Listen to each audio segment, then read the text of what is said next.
తాడేపల్లిలోని వైఎస్ఆర్సీపీ కేంద్ర కార్యాలయ ఆవరణలో వైఎస్ జగన్మోహన్ రెడ్డి పుట్టినరోజు వేడుకలు ఘనంగా జరిగాయి.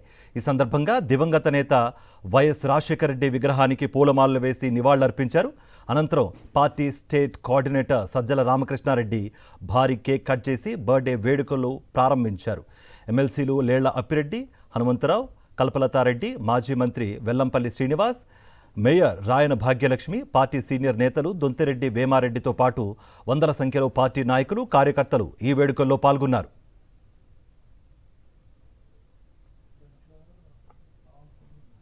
డిఫరెంట్ ఇష్యూ, బట్ చెప్పింది చేయడమే కాకుండా చెప్పిన దానికంటే ఎక్కువ చేసి ప్రతిదీ టిక్కులు పెడుతూ ఇది పూర్తి చేశాను ఈరోజు చూడండి అని చెప్తూ పాలన సాగించిన ముఖ్యమంత్రి ఎవరంటే జగన్మోహన్ రెడ్డి గారు చేశారు. ఇది మనం సగర్వంగా చెప్పుకునేది. కాబట్టి ఈ రోజు మళ్ళీ నెక్స్ట్ 3 ఏళ్ల తర్వాత ఎన్నికలు వస్తాయి. ఈ జర్నీ సాగుతుంది. ఎన్నికల్లో ఈ రాష్ట్రంలో మళ్ళీ అత్యధిక మెజారిటీతో 151కి మించి, అప్పటికే డీలిమిటేషన్ అయితే 225 సీట్లు వస్తే 200 స్థానాలకు పైగా గెలిచి మళ్లీ అధికారంలో ఇక్కడ చేపట్టి ఏదైతే 5 ఏళ్లలో 15-20 ఏళ్ల ముందుకు రాష్ట్రాన్ని తీసుకెళ్లగలిగిన జగన్మోహన్ రెడ్డి గారి పాలన నుంచి ఈరోజు మళ్లీ దాన్ని 15 ఏళ్లు వెనక్కు తీసుకుపోతున్న చంద్రబాబు నాయుడు కళ్ల ముందు చేస్తూ లక్కుపోతుంటే చీకట్లోకి దాన్ని మళ్లీ ఒక 30 ఏళ్లు ముందుకు తీసుకుపోగలిగిన మన పాలన, జగన్మోహన్ రెడ్డి గారి పాలన ప్రజలు తెచ్చుకుంటారు. మనం చేయాల్సింది ఏంటంటే ఆ ప్రజల్లో ఉండడం. మనం చేయాల్సింది ఆ ప్రజల్లో ఉండడం, క్రమశిక్షణ కలిగిన సంస్థాగత నిర్మాణం పూర్తి చేసుకుని పార్టీ ఎప్పుడు ప్రజలకు అందుబాటులో ఉంటుందంటూ ప్రజల్లో ఉంటూ జగన్మోహన్ రెడ్డి గారి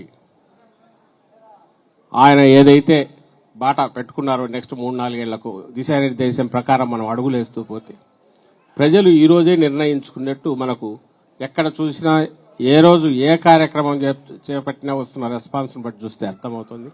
రాష్ట్రం నిర్ణయించుకుంది. ప్రజలు ఎదురు చూస్తున్నారు ఆ ఎన్నికల కోసం. వాటి రాగానే ఎప్పుడు వస్తే అప్పుడు 175 అయితే 151 కంటే పైన, డీలిమిటేషన్ అయ్యి 225 అయితే 200కు పైన స్థానాలతో మళ్లీ మనం రాష్ట్రాన్ని ప్రభుత్వాన్ని స్థాపిస్తాము. ఆ స్థాపించడం అనేది ఒక చారిత్రక ఆవశ్యకత. దానికోసం ప్రజలు ఇప్పటికే కృత నిర్ణయంతో నిశ్చయంతో ఉన్నారనే విషయం కూడా ఇప్పటికే తేట తెల్లమైందని చెప్తూ ఈ మొత్తం దీన్ని అలుపెరుగని యోధుడుగా నడుపుతున్న జగన్మోహన్ రెడ్డి గారు, ఆయన ఆరోగ్యం ఈ సందర్భం ఏదైతే ఉందో ఆయన ఆయురారోగ్యాలతో 100 ఏళ్ల పాటు ఈ ప్రజలను, రాష్ట్ర ప్రజలను, దేశాన్ని, దేశంలో కూడా కీలక పాత్ర వహిస్తూ, దేశ రాజకీయాల్లో కూడా కీలక పాత్ర వహిస్తూ పార్టీని లీడ్ చేయాలని ఆకాంక్షిస్తూ మీ అందరి తరపున ఆయనకు మరోసారి జన్మదిన శుభాకాంక్షలు తెలియజేసుకుంటున్నాను. Happy birthday Jagananna. గట్టిగా హ్యాపీ బర్త్డే జగనన్న.